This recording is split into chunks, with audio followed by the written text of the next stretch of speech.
Fanany voninahitra. Esprit de gloire, de gloire, de gloire.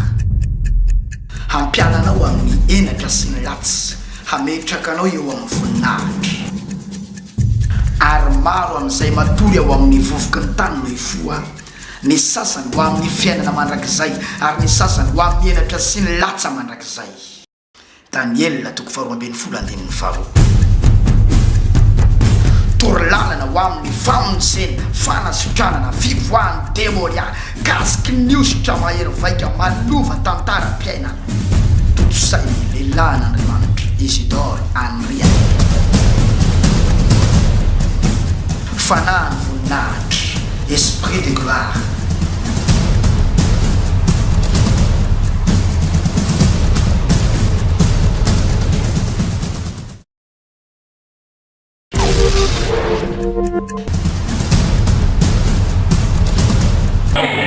Jadi saya naik ke di masa kalian, kemarin kita nanya kan, sih ya memang di apa pun macam mereka apa, kalau mereka kalau tunggu di nanti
esprit de gloire, de gloire, de gloire. Hampiananao amin'ny enatra sy ny latsy, hametraka anao eo amin'ny voninahitra. Ary maro amin'izay matory ao amin'ny vovoky ny tany no hifoa, ny sasany ho amin'ny fiainana mandrakizay, ary ny sasany ho amin'ny enatra sy ny latsa mandrakizay. Daniel toko 12:5. Torlalana ho amin'ny famonjena, fanasotranana, fivoahany demoniaka, gasiky ny osotra mahery vaika malova tantaram-piainana. Totsay lehilahin'Andriamanitra Isidore Andria. Fanahany voninahitra, esprit de gloire.